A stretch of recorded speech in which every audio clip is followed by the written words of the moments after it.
The views, comments, and opinions of the following program do not necessarily reflect those of Morris Media Studios, MorrisMediaLive.com, or its affiliates. Listener discretion is advised.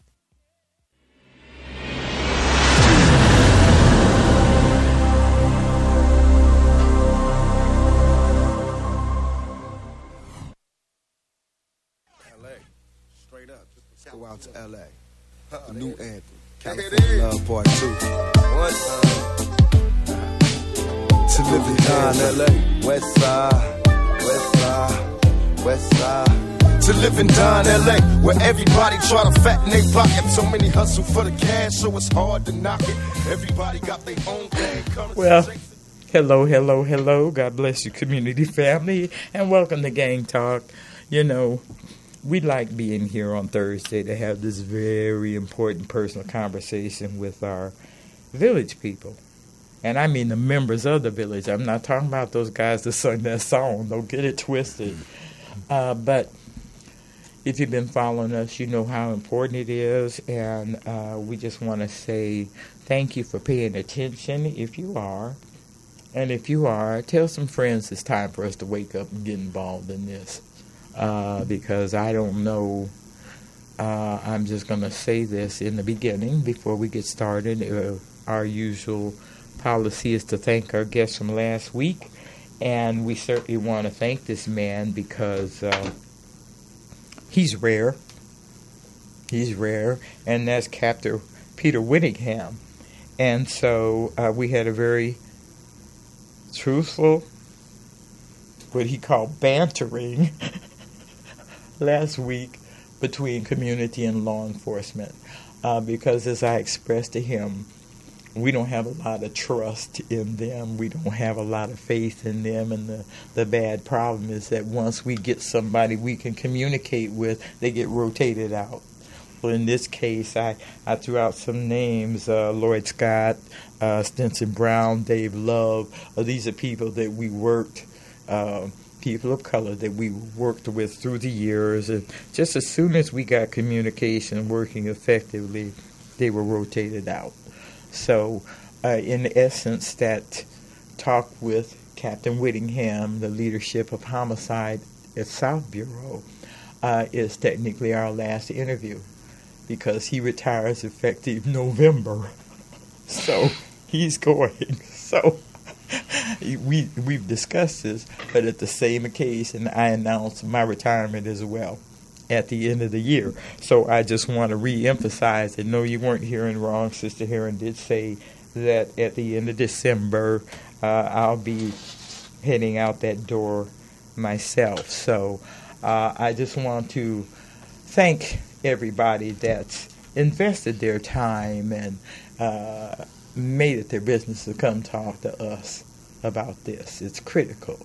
So, you know how much I love you and family. This is one of my sons. I adopted him the moment I met him because, I collect the good guys. I'm a good guy collector now, and I've been doing that for a long time. And this is one of my precious acquisitions. I'm going to call you an acquisition in my family. You got me blushing. So well, it's good for us to see loving each other. That's a better picture than what I've seen in a long time. So, and all that December stuff. I know we was gonna get off into first that of right all, there. Okay, let me we're let you not finish. even gonna get there yet. I want you Okay. to introduce yourself and introduce this handsome young man you brought with you. Let him introduce himself. You know how we do. Oh yeah, he have a good voice right there. My name is Andre Christian, formerly known as Lowdown. Just one of the peacekeepers through the city. My name is Raymond Hodge. They call me Lunatic, the Lowrider. From the Car Club. That's all right. We're gonna talk about the Car Club. Yeah, you could have said next level. He next didn't like he was level promoting part, himself. Like since she just said way to mom, he didn't want to say next level. That's all right. Look, I go way back to the booster seats and the tuck and roll. So I like the classic cars, and I love to see our men work on that because you guys turn out some beautiful, beautiful equipment. You really do. And as a matter of fact, I'm going to joke with you on the air. I asked you to fix my husband's car, and what did you tell me? I told you to let me know when you're ready. No, you told me to go to Midas and Downey. I didn't say no Midas. Yeah, you did. You told me to go to. Yeah, you did. You told me. Yeah, that place in Downey. Oh no, but it wasn't Midas. I can't think of the name of the place. It's not Midas, but you know what I'm talking about. The auto paint. Oh place. no. What's their name? The one been doing everybody car, but they not Earl Shine. It started M. Mako. Mako over there. Mako been putting some knives. They've been doing some stuff. Because some of these people cars I've been seeing out there painted, and like, who did it? And I've been hearing Mako. I mean, they got different stages. Well, don't do a commercial for them. I was really talking personal with okay. you about this car club and this restoration stuff, and I want to get my husband's foreign car fixed. Okay. And I think that's what the problem was, because y'all just work on American cars. Not at all. No? Since you said don't say the name like a commercial, I'm still going to say that same place in down. They do some good work. They do some good work. Well, this is how we joke, because we were actually out at an event at the park that day for Barbara Hughes and her organization, Gentle Giants, and you were there too. And so I had a chance to ask you about that car, and I just had to laugh. It's like, oh, he ain't going to fix Dale's car. No, it must be because it's a foreign made. No, not at all. I thought you had some prejudice. Not at all. No color lines. Well, it wasn't color. It's just country. It didn't come from Detroit. It's still a color line. A country line there. No country line. Yeah, there it is. Yeah, no foreign work here. But it was all right, and I thought that was just so funny. But you know what? We can joke like that. Yeah. We could joke like that, and I'm just so grateful to have met you along the way, you know, because, Raymond, we're all in this together. And what touched me, not just the car clubs, was the Project Fatherhood. Oh, yeah. You know, that's a good thing. I mean, when we started, well, it's been going through the Children's Institute for a while, but then when we brought it over to the Watts area, I mean, we really didn't know how effective it was going to be or anything like that, but it was real effective. When I say real effective, and we start seeing it as we start doing it, because at first it was just like barbershop conversation. You know, people would come in, come out, you know, get the food and stuff, but then when you really start engaged and talking about what was going on at home and their family life, and then we start getting the youth to come in and be a part of that there, you really could see where you was going with this right here. And Dr. Herschel Swinger, rest his soul, when I used to just hear him talk in his trainings, his thing was the paperwork is one thing. That's just paperwork. But our whole thing, whatever city you're in, whatever area you're in, you critique it to what works for you. Because the bottom line, it was about bringing families together. And that's what a lot of people, when they hear Project Fatherhood, they think it's just about the men, but it's about the whole family. And it's just called Project Fatherhood. It's about keeping families together. But you know what? The truth of it, to be fair, I started with grieving mothers. So mothers have always been in this mix. The beauty about what I saw you doing was that you had the young men coming to talk. And they're the ones we really need to reach out to. Yeah. They're the ones. That's really where the work is. Yeah. And see, and it goes from both sides. I'm gonna let you go over, because I was thinking like that too with the youth, the young men coming up. But you really have to get at the older guys too, because a lot of times they don't even got it. Because a lot of times you think just because they're a certain age they got it. But when you start having conversations with them, intimate conversations, you need to be talking to them too at the same time. That's true. So them youth that we dealing with, when they get around them, now they kind of got the same message going on. Versus just taking it for granted the older ones really didn't need this conversation, but they did. Yeah. Whether you inadvertently tell them or, just directly, a lot of people need it. Raymond, you wanted to add in this? Just like you said, it takes like the older people to kind of show the younger people what's going on, and a lot of the times the younger cats don't get it, and they do what they want to do. And they start breaking the rules, like, instead of following rules. And it's up to us to show them, you know what I'm saying? Because the generation under me a lot of them don't have it, you know what I'm saying? And I see, like, they doing what they want to do instead of doing what they're supposed to do. So it's just like, it's like, like Andre said, like, he got a lot of leadership around the area and a lot of people following, you know what I'm saying? Like, I feel like I'm a leader, but I follow other leaders. You know what I'm saying? Like, I just don't follow any and everybody. So, you're a But good dude. that's the village essence. What you're talking about, that's the village essence. What they call a griot is an elder that commits the history. Right. Let's call it the tribe. The tribe's history, where we started, where we moved to, who was the elder. They keep the living history because we weren't writing our history down. Right. We memorized it. So that's what the definition of a griot is. Somebody that knows the history and shares it with the next generation. The next generation picks it up and brings it forward to the youth. This is the essence of who we were. This is what this generation has lost. They don't have a griot. Right. No. They're not looking for it. They don't even know what a griot is. They don't feel like, do I need that? When the truth is, I'm the griot. You're their griot. I'm your griot. You're their griot. You see, it's supposed to pass down. And we have we got a gap in there. We got a gap between you and them. Yeah, that's why I associate myself with Mr. Christian, because he brings the good word, to the people, who need it. You know what I'm saying? Like, we be out there, be a lot of misguidance going, like, people will tell you the wrong thing quick, you know what I'm saying? So, Yeah. I feel it. I can feel, like, when it's right or wrong in myself. So, you know what I'm saying? So we, coming together, like our clubs with their club, with a few other clubs coming together, to try to do something. So. And see, and that's a major part right there. And like when I say Raymond, we called him Tick out there in the street, but it's like when I say he was always a strong, positive brother when I got around him, and that's what I be looking for, the positivity. Yes. Not saying I have something against people that's negative, but the positive people that got backbone, I need you. I don't need you to be bending on this right here. I need to go. And he's always been up front like that. And, and with this lowrider world, it's a big culture, and it's been going on for a while. Yeah. So that's what we try to do it, because even with me doing gang intervention in different ways, and then when you look at all these cars and these communities coming together with peace, I mean, guys that you would see on the regular really getting into it with each other. Right. So now when I start seeing that picture right there, I say, okay, we got to make something out of this right here, because when the people on the outside of the so-called higher-ups look at it, they look at it as a negative thing.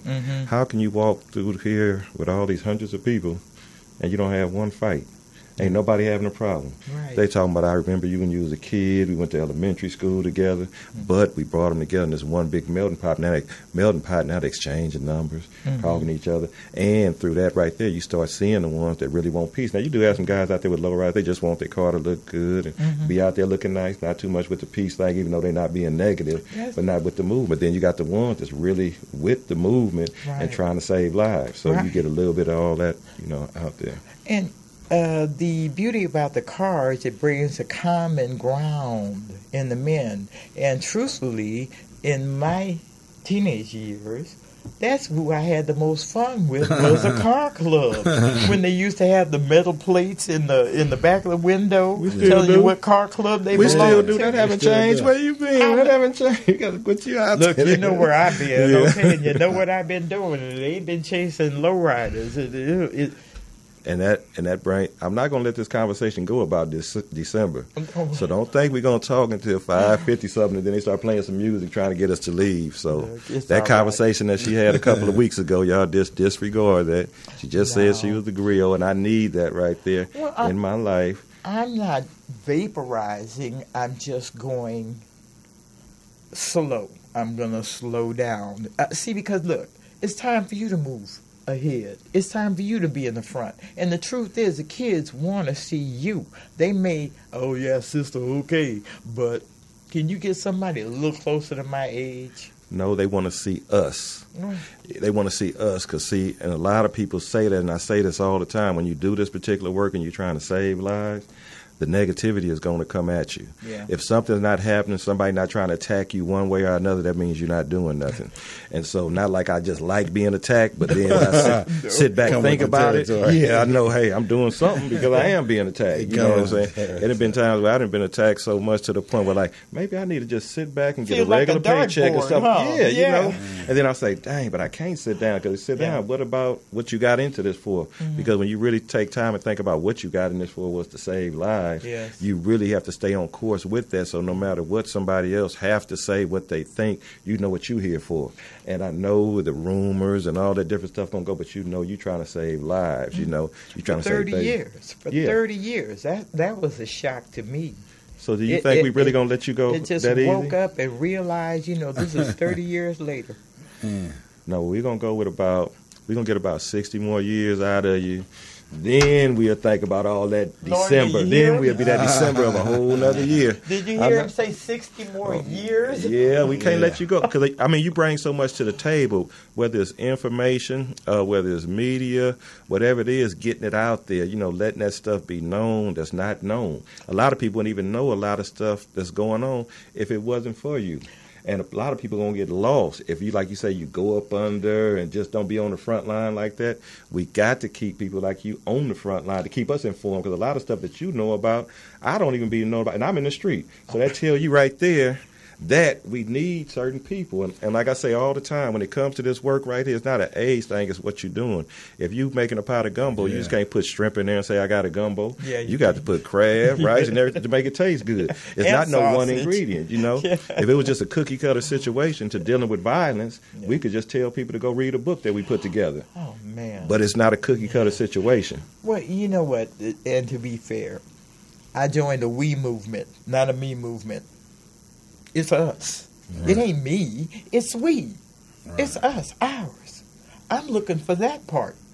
Okay? And as much as I love you, I'm seeing too many of us walk by. Oh, I don't see that. Oh, don't tell me about it. I don't want to know about it. You may stain me. If I know you, you may get one of my kids hurt. It's a resistance to this peace movement that falls at the feet of the apathetic in our village. Mm-hmm. The people that live on our block, they don't care. Well, I'm not going to say they all don't care. Some of them I'm don't. not saying a lot all of them, but I'm they live just in pointing out fear. the ones that don't. A lot of them live in fear because when you have a lot of conversations with them and different people, you're really just scared. Even if they don't say directly, I'm scared. But at the end of the day, if you turn in your head and you letting this go on and you know your child is out there doing certain things, or you in a certain community and they doing certain things, and you not speaking up on it, and so you scared. So in fear of me speaking on what's right, I'm not going to say nothing. So that wasn't a thing like I was this way or that way. At the end of the day, I'm scared. Whether you admitting it or not, you scared. And they living in fear. I would agree with that, but it's been too long to keep claiming fear. It's too late to claim fear. How many more kids have to die before we become unafraid? See, and the beauty about why I'm saying this now, because we are on the winning side. Mm-hmm. We are finally making some progress in here. We're not burying as many children as we were 2 years ago. Mm-hmm. That's progress. Certainly not as many as we were burying when I started. Right. So I feel like we have accomplished some things here that folks should want to join spiritually. Well, that's the beauty of it, you know what I'm saying? Because a lot of people, it's not only fear is being led astray. Like, a lot of people are misled. Yeah. They getting all this information from the wrong people. Yeah. You know what I'm saying? So it's like the right people need to say what need to be heard. Yeah. And it's like, and a lot of people ain't giving it to them. You know what I'm saying? Well, see, this is the beauty of you too. You're at least reaching out, trying to connect with them. Whereas, think about the ones that got nobody reaching out to them. Right. Nobody. Ain't nobody. They just let them go on and coast or go and do, just leave them alone kind of thing. I'm over here doing my own thing. As long as they don't come over here and interfere with my Kool-Aid, they can do whatever the hell they want to. Mm-hmm. We have that kind of separation among us. And when I say spiritual, that's the killer right there. We're not even spiritually connected to each other anymore. Mm-hmm. And you was just telling me about that $18 million watch. Yeah. Oh yeah, that was Mayweather about 18 Don't drop the name. Don't tell it. Yes, I didn't want know. people Money to talk Mayweather. about that $18 million watch and not know. Money Mayweather What buys kind an $18 million watch, and I can't say what he's doing for the black community, but I know what he's doing for a timepiece on his arm that he don't even need. 18. Making Rolex more money. Yeah. So it's just like, wow. Yeah. You know. And what was my joke? You remember what I said? He's brain damaged. Yeah. He been hitting the head too many times to think that boxing. Yeah. Well, because, we compared him to the difference in what a LeBron James would do with $1 million, you see. And it's foolish in 2018 as a black professional to spend $18 million on one watch. Yeah. Okay, when just a few years ago I was after the preachers of L.A. for one of them calling the house him and his wife had to move out of, call it his man cave. And this estate was so big he could have filled it up with foster kids. You see, so these are wrong kind of moves. I also called out, because of LeBron James setting this new example of what black wealth can really contribute. Right. And look, he's going to get a tax deduction anyway. Right. So it's not like they're going to be losing money for the investment. But I actually called out Jay-Z and Babe about Chicago. That's their home base, isn't it? Right. You got Chicago police killing our kids. You got Chicago kids killing each other. And everybody out of Chicago, including Oprah, is silent. Ain't nobody saying nothing. And one thing about Chicago, I mean, I was out there a few months ago, and then I'm actually going out there next week. And the morale, while they shooting people, I mean, when I say the morale of the police department is gone, you see them like just sitting around twiddling their thumb. But I hear something with the money or the income, or they took so many officers out and overworking the ones that are working. They got a lot of attention and stress on them. But then when it comes to the streets, the people are getting more relaxed out there in the streets doing what they do, because the police ain't tripping. They got to be something major. Like if somebody got an arm cut off, they might come. If you say an arm and a head, okay, we're going to go to the arm and the head first. So it's kind of going on like that. And just to see that right there and hear the conversation, I'm like, boy, Oakland pretty much got the same kind of stuff going on. The morale is gone with them. So they're not even scared. When I was in Oakland, I was going back to my room. I saw a guy get hit upside the head with a gun, and it's like broad daylight. Cars driving down the street like nothing ain't even happened. I'm like, is this real? Look like something you see in a movie. And I mean, people, this is in the daytime where cars is going by. That's people crazy. And did all that right there. But the morale is gone in a lot of them places. And so that's like a lot of times we go out there with the gang intervention trainings and stuff like that, trying to show them how to do and how to deal with it. Then you go to some of the states and they can legally carry firearms as long as they got a permit. And even if you got a felony, out here with a felony you can't have a gun and all that right there, they can have a shot. They can have a shotgun. Yeah. If they got a felony, they can't have a semi or nothing like that, but they can have a shotgun. And so when I was sitting up on the panel, when I heard that, I got stuck. It's like, okay, go on past me for a minute. Because they can just walk around freely like this. I'm still here. Well, you know what? See, there's such a double standard when it comes to the Second Amendment, and it only applies to black folks because Philando Castile and Tamir Rice in a right to carry state, 112, the other one a grown man in his car with his weapons permit on him, and both of them are dead. Okay, killed by law enforcement. I mean, they killed Tamir Rice playing in the park with that little pellet gun. They just drove up and shot him, and 12 years old. Okay, and Cleveland is a right to carry city. That's where Philando was killed too, sitting in the car with his girlfriend's daughter in the back seat. See, so these are the kind of challenges that we really need to be connected as a people. What's the latest thing? The young man in Dallas in his apartment minding his own dang business, and here this cop comes in the wrong door and kills him in his own home. I heard about that in the wrong door. Yeah. That's cool. That is crazy. That's crazy. She's out on bail. They just buried him today. They had his funeral service today. This man is 26 years old, college graduate, working at Price Waterhouse, youth leader in his church, choir member. And this female officer, in her daze or confusion, who didn't see the red mat in his door, thought that was her apartment. And so we're still trying to get to the bottom of what that was. But what I am pointing out, 3 innocent people dead by law enforcement. What message are we sending our young men how to protect themselves if they got to be afraid of somebody that looks like them?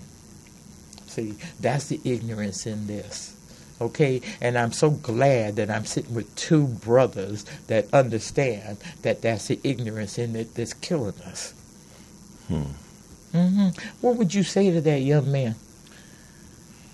Whoa. Well, see, because you got to bring the message to him. Is his life worth living? And what can we do to get him to a happier destination than the grave?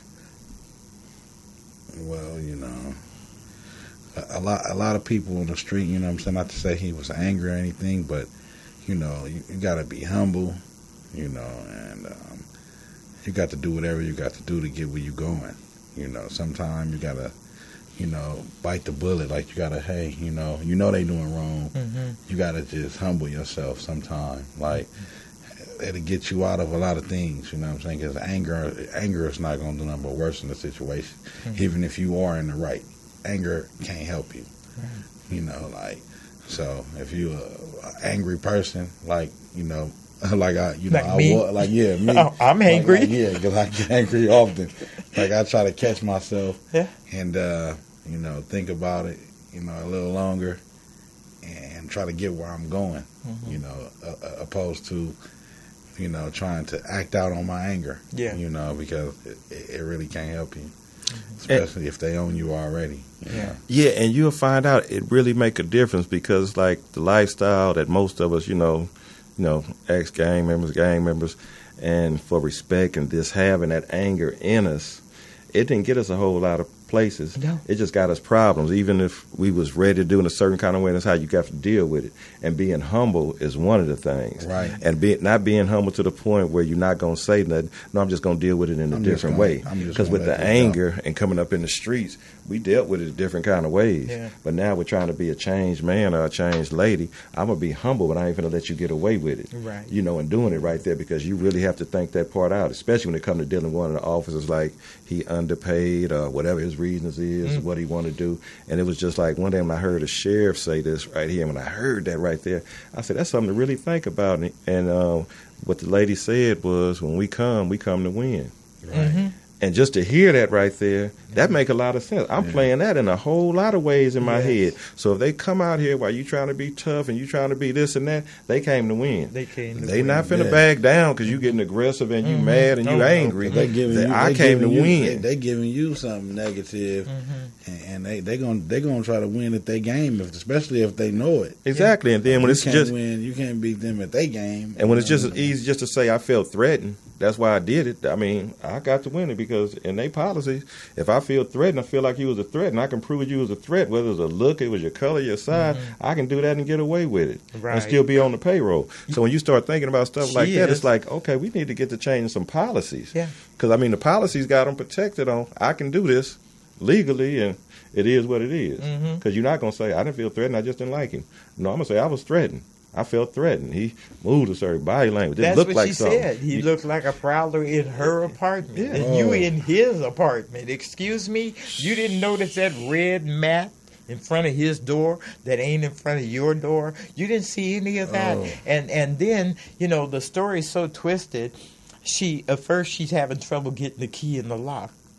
Well, because it ain't your lock. Okay. Then it comes back, oh, no, the door was ajar. So that's why she came in looking for a burglar, because the door was ajar. Well, guess what, family?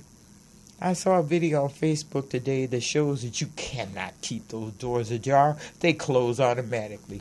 Oh, Sheila. There ain't no keeping that door ajar. So we still haven't got the truth of what happened to this black man living in his own apartment, minding his own business, to have a female cop come in and kill him. Yeah, they You gone. see, so these are the things that just scream at me for That's our terrible. brotherhood to wake up. Because, you know, you're the ones who used to protect me when I was a child. I Right. knew that I was safe because the men were around. Right. Okay? And the women, the mothers, were behind them, making sure the kids were covered. Now we're separated, you're separated. Y'all been going to the prison, filling up the cemeteries and stuff. You've left the women exposed. We're frustrated. We're dysfunctional. We don't know what to tell these kids now. See, and my thing is, well, am I raising my child to be a future murderer? Or am I raising him to be a future victim? Right. What am I doing here as a mother in 2018? Yeah. What am I raising my son for? And really, I'm telling you quite candidly, I'm raising him to become men like you. That get it, that understand how valuable you are to us, how important you are to us, how much our children need you, not just our daughters, but our sons. You Yeah. see, and I'm going to say this in his defense, Pastor Jasper at Aretha Franklin's service got pushed back for one comment that he made. They discounted everything else he said, but the one thing he said was that black women cannot raise a black son. Okay? And what he was really trying to say is that she should not have to raise that son without a black man helping teach him what it is to be a black man. You see, as a woman, I know what I'm going through, but I will never be able to convey to him the essence of what you feel. I can tell him, but you can make him understand. That's why you're so important to us. And like you always say, that's why you say it takes a village. And a lot of times, we can help each other out. Like they say, iron sharpen iron, so does man sharpen man. And even though you might be raising your son, but I'm raising to the best of my ability. But then another man can step in and see something different, and I can let you know where you lacking at versus a woman. Because when a woman try to tell a man something to do, a lot of times you get a lot of pushback. Yeah, you do. Because I'm a man. How you come telling me how to be a man? I'm this with this and that. But you can have another man tell him in a nice, subtle kind of way, that ain't right, or do this and do that. Because a lot of times the men that we have coming up, especially in the past couple of generations, you have to look at how they was taught and how they was brought up. They didn't have, either their father was in jail, in the penitentiary, wasn't around, the mama was going from here to there, and they steadily growing. Their age didn't stop, so they steadily growing. Then all of a sudden they had kids. Now they calling themselves grown. Now here they go to raise their kids, and they don't even know what to work with except what's been around them. Now when you have somebody that's been doing it right and it kind of changed their life and can see things, now that's where the village come in. I'm going to help you. Come on with me and my son over here. We finna go over here to the football game. So now he just picking up automatically without you saying something like, I'm teaching you how to be a man, because that ain't right what you doing, how you disregard how you was brought up, that was all wrong. So now I'm just going to show you. Come on, want to go to the game with me? Oh, want to go to it? Want to do it? And so they'll start doing it and picking it up. So then they'll start saying, now they can start teaching that baby, okay, this is what to do, this is what to do, versus if I don't know what to do, I ain't never been taught that. That's the beauty of the Project Fatherhood. Yeah. All those young men in there getting that soul food from brothers that know. That's the best gift you could give our kids. Come be the big unc. Come be the big foster brother. Okay, come be the foster dad. And I'm only saying you don't have to have no paperwork. You just have to play the part. They need the guidance. They need to hear from you. They need to know what the struggle is. Right. And you'll find it out because a lot of them, especially in my community, I know other communities, they call you Unc. It was they already adopted you as Unc. Whether you're dealing with the father direct or not, they start saying Unc, so they start seeing that. Whether they might say, oh, let me get it out, can you give me something from the store? But yeah, that's just bait. I got that for you. What you going to do for me? You going over here, going over here, going over. But that's to get that conversation going. That's right. And then you have to teach them about the laws, because like one of the laws, and I know you know about it, been knowing about it, when they was talking about them enhancement laws. And I didn't even know the details of them enhancements. That's because they snuck that in on you when you wasn't looking. Yeah, and just to hear that conversation and I had to start really pushing that to the kids. Do you realize if they catch you with a little nickel sack or whatever they trying to give you a crime for, and then attach it to a gang, that's a 10-year enhancement? Oh, yeah. Yeah, the little bag don't mean nothing, but just imagine a 10-year enhancement. So while you running around here taking pictures, throwing up gang signs, and you want to be this and that, and showing your tattoos, they're going to automatically tie you to a gang. Oh, yeah. This right here is the case, what I caught you with. Yeah. There go the 10-year enhancement right there. And a lot of people don't know the seriousness of that right there. You might feel like you got a little sack of weed. Oh, this ain't nothing. Give me a ticket or this. No, once you get a charge for it, that enhancement can come. Yes, they don't look at like, oh, that was just weed, so we ain't going to enhance it. No, we're going to say in furtherance of the gang. And that's what they call it, in furtherance of the gang. So you sell the little nickel or dime bag to in furtherance of the gang. Yes. And a lot of them don't know that, so we have to have them kind of conversations with them. Yes. You know, when you're trying to get a couple of dollars, you know the consequences. Yeah, because the enhancement carry more time than the crime. Exactly, and that's what it boiled down to. It could be a crime that don't even could carry probation or something, but it's a crime. But I still can hit you with the enhancement. Enhancement, gonna kill you. And the gang enhancement is 10 years. See, they've made laws specifically for you, and it's really intended to keep you. Right. Keep you, break you, send you back out here with a choke chain around your neck so you're controlled. Right. And if you act up, they just drag that chain and pull you back in. Put you right where you was at. Put you right where you just left, yes. That same bed. That's why they tell you, well, we'll see you when you get back.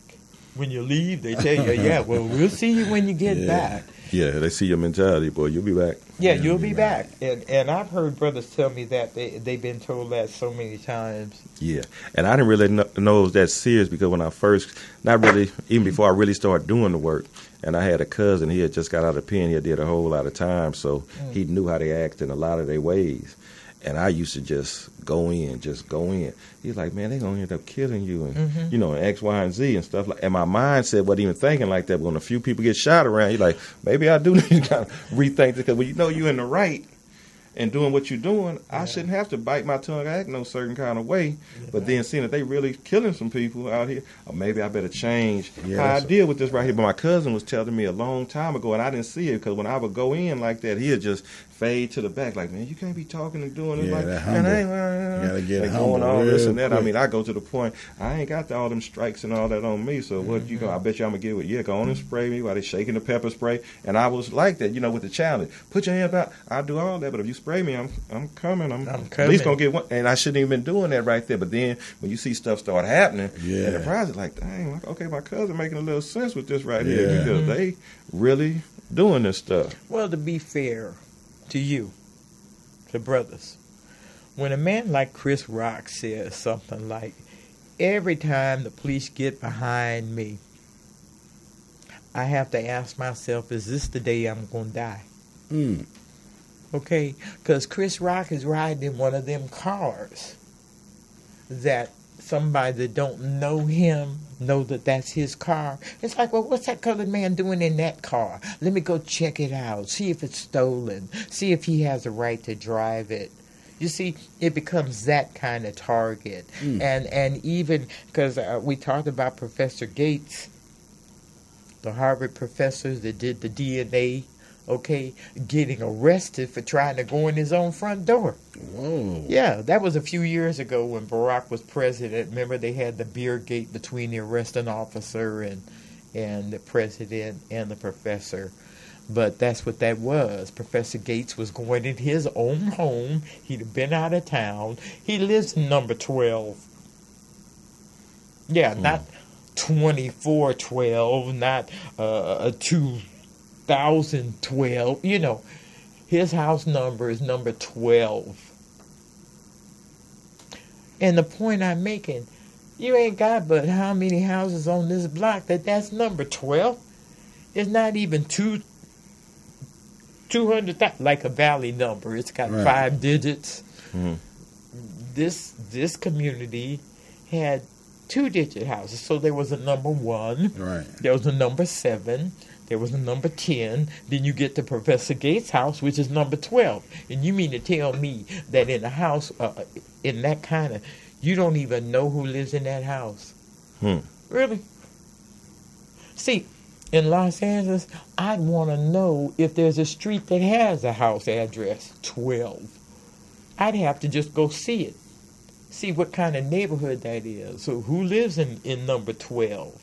Right. You see, but you're law enforcement. That's your community. And you didn't even know a black professor lived at number 12 on this street, seriously. And he opened the door with his own key and still got arrested. You see, so these are the kind of foolish things that black men have to communicate with each other. What you going to do about that? Hey, look, you got my support, but you have to lead those answers, because you have to tell my sons what the plan is. You got to tell my grandsons what the plan is. This is what the brotherhood is going to do. And it's really about organizing. At the end of the day, it's about organizing, because we got something that we got in the mix really right now with organizing. And what it is bringing men together with backbone and positivity. And how we airing it out is with the policies that we have, because we have a lot of different cliques, clubs, and so on and so forth that have a different way of doing things. So we're not knocking the way you do things, but as we pull from these people, just like picking fruit, you know what I'm saying? You're picking all the good fruit, and we're going to build the policies and the whole different movement around that right there. So we have that going on right now as we speak, and we'll be meeting again next week, and the whole purpose of that is to get us together, policies, what you done heard in your area, your community, your car club, what you done heard, the negative stuff. Erase all that out. Okay, when this come up, how we going to deal with this and that and X, Y, and Z? And that's coming from all different walks of life. So we don't have them problems. What we do with new situations and things like that, because at the end of the day, you have to deal with people on where they at, not where you think they should be.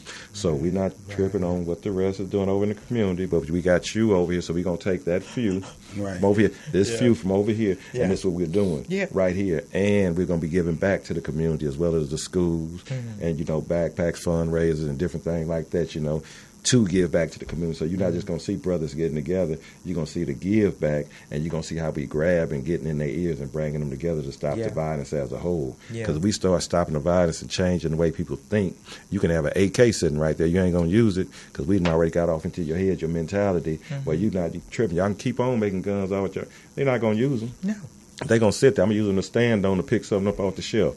So getting off into their brain. But we have to get them. The whole thing is what bait do we use to get you right here and have this conversation on a regular basis. Not just once a week. I want to talk to you every day. Every day. It can't be when it's a big program going on and I do a little drive-by conversation with you and stuff like that, because dealing with the social media, television programs and different things like that, pushing all that negativity all late night. They on Facebook, Instagram, and all that right there. Being misled. They'll teach you the wrong thing fast. It's like they got all these negative things, pages, and going up, and you don't know what's going on. That's why it's important to push peace, and they should know who is who, who's trying to do the right thing. And pushing positivity, because social media is good, but it's how you use it. Like when you have a platform to use positivity, that's what needs to be being pushed out there. So now a lot of times they look at that, because you would notice when something negative is on a page or something, Facebook or whatever, you got all kind of likes and people throwing their little extras in and stuff like that. Put something positive over there, the likes barely kind of drift in. They don't want to hear they quick to jump to negativity. Quick to jump but to that's it. Why it's important to reach out to the leaders in the community and who got the most impact for their communities, you know what I'm saying, and try to recruit them, you know what I'm saying, to change their minds, to get them to change their partners' minds, and because it's real hard out here, man. It's easy to get misled.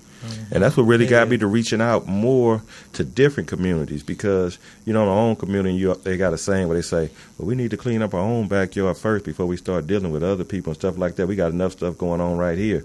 And so I heard that for a while, but then it seemed like the backyard don't never get cleaned up. So therefore, you just trying to stay here. Ain't no backyard got cleaned up yet. Right. So therefore you're not trying to reach out. So then I started reaching out to different communities. So then when I started hitting different communities, you have people in these different communities had the same mindset that a few people in your community had. So then you start reaching and building on that. Because a lot of times when different stuff go on and stuff, I get phone calls a lot of times with something going on in a different area. And like, you know somebody over there? Oh, you know somebody over there? Man, can you get me in touch with something? And that comes from moving around. If I was just stuck in my own backyard, not going nowhere, I'll be like, I don't know. You'd be running around the same circle in the same place. Exactly. So it helps, and that just tells me even more so it's good to be moving around like that and being in different communities like that, because you know who's who in the zoo. And the best part of that, though, is you rebuilding the fellowship as you reach out and find those others of a like mind that know that the fellowship needs rebuilding. Okay? I ain't perfect. We may not agree 100%, but I do understand that part. See, so you can work something out rather than just, I ain't going to bother with him, I ain't going to bother with them. I mean, that's that negativity you're talking about, when we really need to step past that, step over it, go around it, go through it, just to rebuild the value of who our men are. See, right now, and I'm so sorry to say this, family, but dang, after 30 years, if I can't tell you the truth, and I'm wasting your time and mine, but when you think about how many black men I have seen murdered, how many corners I've been to where dead kids have left their blood on the sidewalk, how many mothers and sisters out there crying. And people say, well, why don't the police catch the shooter?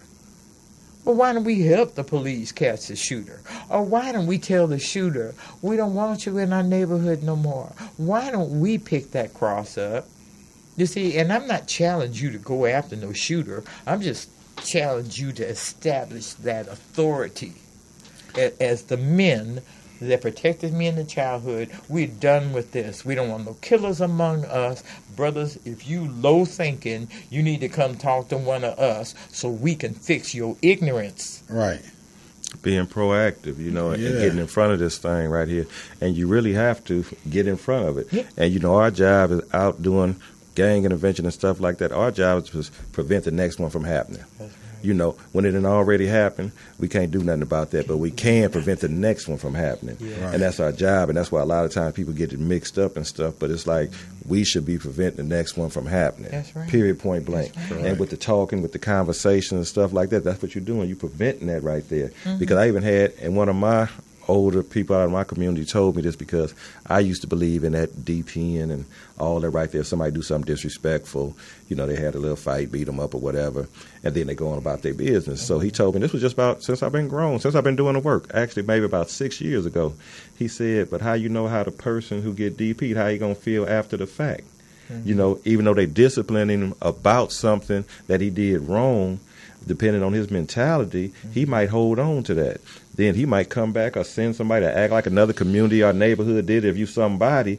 And then I'm like, okay. He said the same way you can get somebody DP, you can get them to sit down and talk and go have a hamburger. Yeah. So I looked at that like that, and that's why I say it's a lot of people, griots like you are around there, because a lot of people I talk to, some of them older people in my community, they don't want to come actually do this work, but we have a lot of good conversations where they don't want to foot soldier with it, but you can still come get some information from them and then come out there and present it, because it's good information, but they just don't, because some of the mentalities with some of them, like, I'm not going to go for the attacks. Yeah. They're going to make me resort back to my old ways, and I'm going to hurt somebody, basically. Okay, so you stay on at home, tell me what you want done, and I'm going to walk on out here and deal with it, because I don't want you to get caught up. I still need to be getting that information for you. That's like if somebody was talking about they was going to stop in December with this show right here, and I still need to get information, and I don't want to go by their house. Yeah. We're going to talk about that right there. It's all right. I need to get we're not going to let that go. We can go on through this show. It's in my head because, like I say, you done brought so much to the table,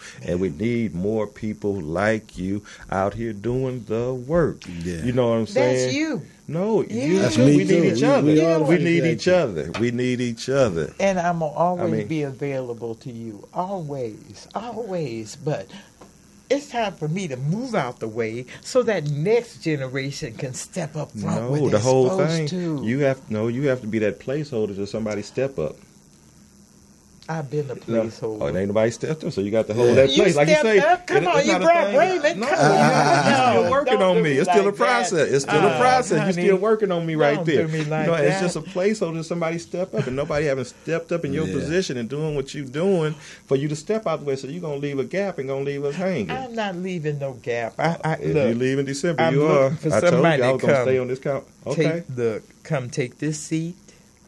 I'm not the only one capable of talking about this. I mean, you know, the problem I have, I'm overwhelmed with heartbreak. Okay? And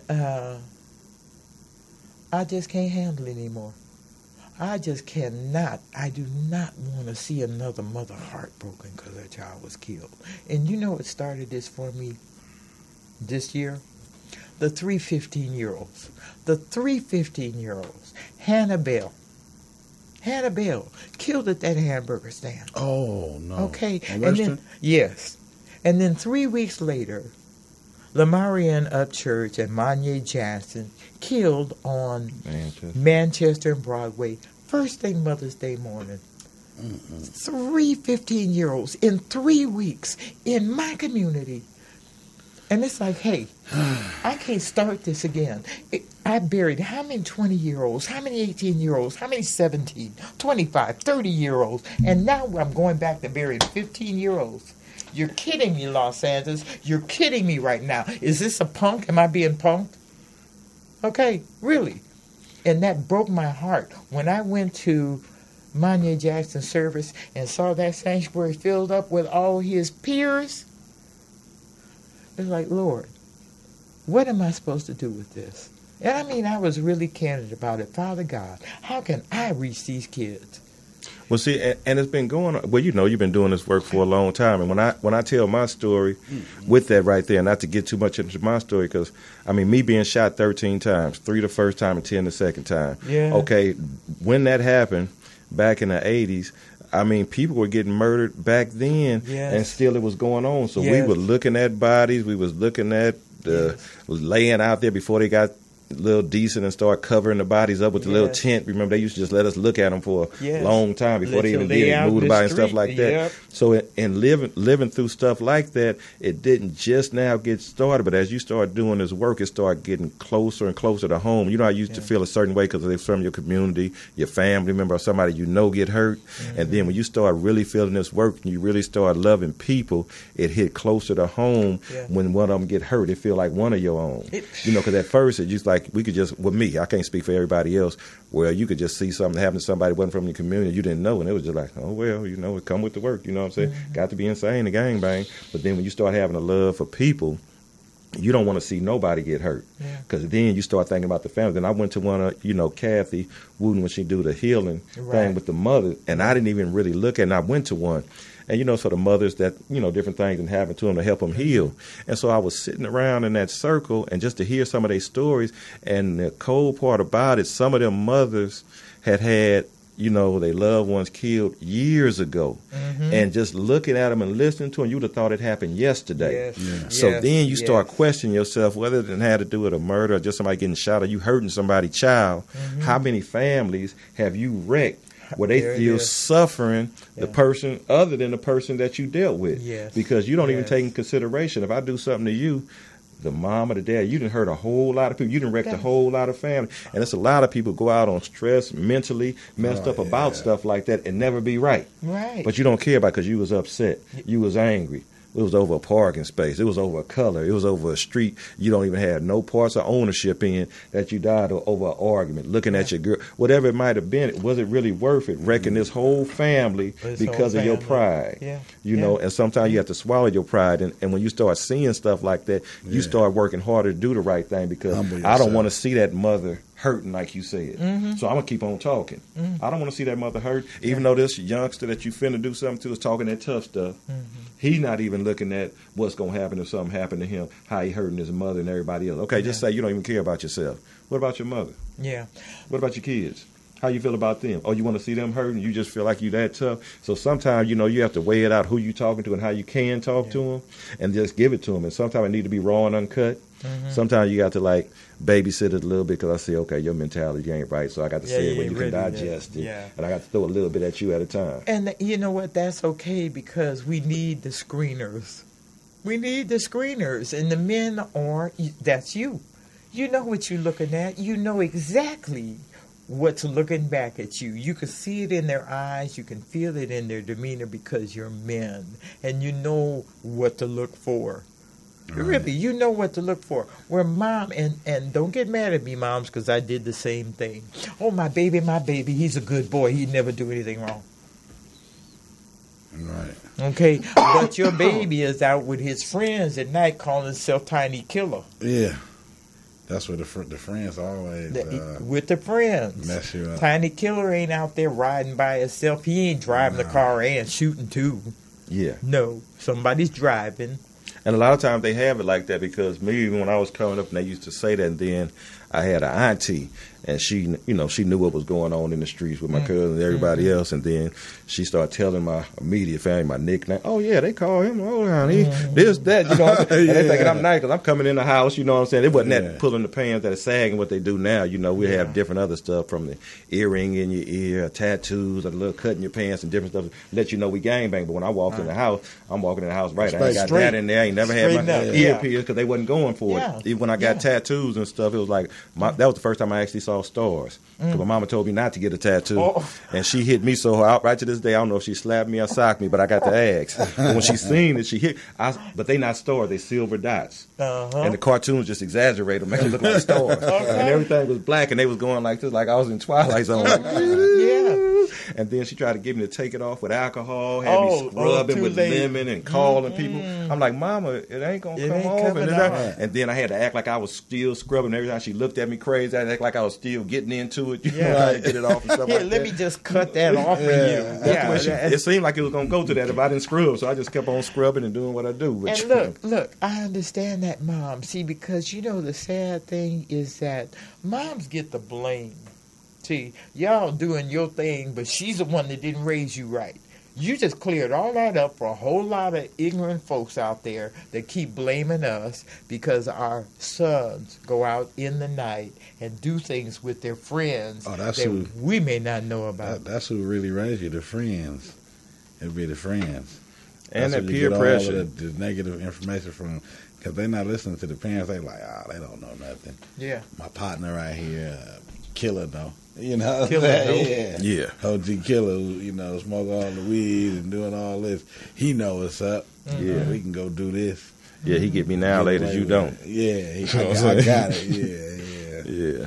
It do make a difference, and a lot of times even when it comes to the street, you show love the best way that you've been brought up to show love because you feel like putting this or that in a person's hand is like showing them love. I'm giving you something to make some money, but if that's all I know and I feel like I'm looking out, and then me being in an immature state when you giving me this, man, my love and my attraction gonna come from you because you helped feed me. Right. You fed me everything, no matter what you was giving, you helped feed me, but not knowing you put me in a bad situation, but you didn't do it like knowingly because unknowingly, this is how you survive, and you ask for my help, get you back on your feet, and here you go. Versus somebody with positivity and was raised different, I'm going to try to get you a job then.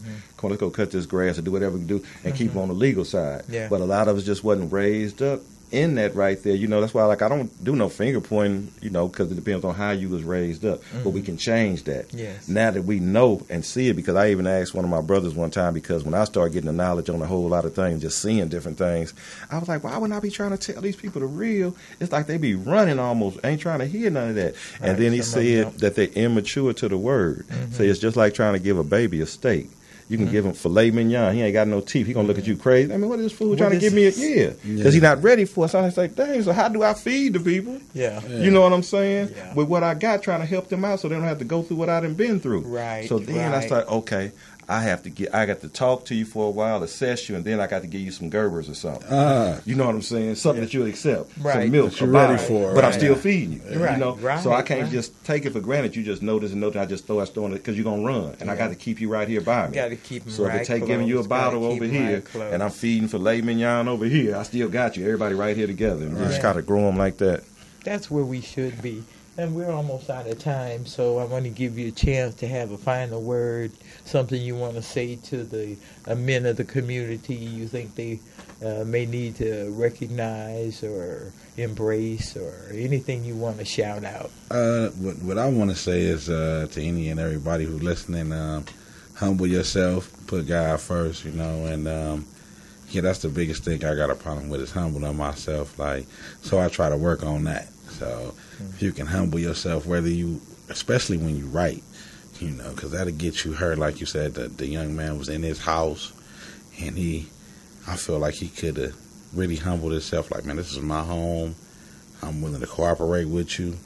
Whatever I have to do to get back in my home. You know what I'm saying? Like, I know you guys are wrong, but I don't, don't shoot me. In fairness to him, he didn't get that chance. That was but cold. I hear what you're but saying. I'm just saying, like, however you can, whatever you could do to get where you need to go. Yeah. And I say, the biggest thing I have a problem with is humbling myself. So I work on that. If you can humble yourself, and whether you're right or wrong, just make it happen. Get where you need to go.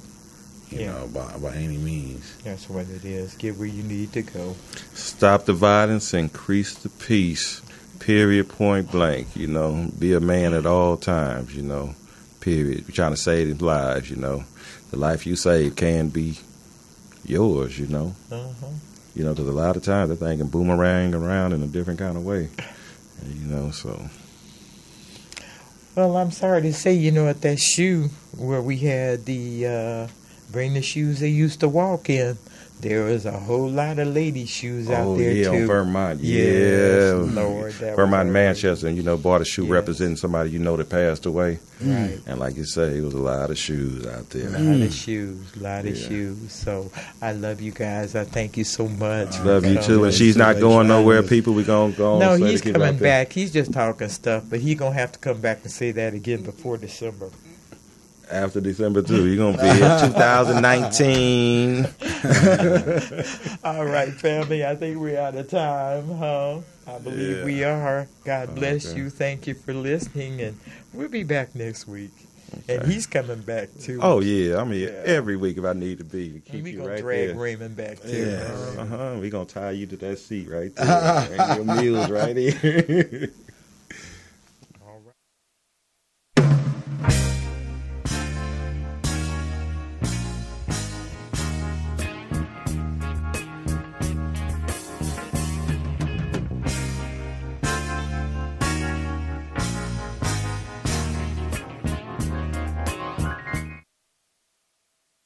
The Consortium of Health and Military Performance, also known as CHAMP, of the Uniformed Services University of Health and Science, known as USUHS, is conducting a study to understand a possible genetic link between sickle cell trait, known as SCT, and exercise-related events, known as EREs, such as exertional rhabdomyolysis, muscle damage, heat stroke, and or collapse. We are inviting African-American men and women with sickle cell trait and their family members to participate. Participating in the study will require you to complete a health history questionnaire, a form authorizing our study physician to gather health information from you and your healthcare provider, as well as a one-time blood donation. In order to qualify for the study, you must meet the following criteria: be African American, be sickle cell trait positive, be able to read, speak, and understand English, be between the ages of 18 and 80, and currently not being treated for any mental or psychological disorders. Participation is completely voluntary, and your decision will not impact your healthcare. The results for this study are for research purposes only and are not intended to directly benefit any individual for confidentiality reasons. However, the results of this study are intended to help better shape policies and associated health risks affecting the SCT community. Participants may be compensated for their time. To join the study, or if you would like additional information regarding the study, please contact the study team by phone, area code 240-479-9514, or email sctstudy-ggg@usuhs.edu.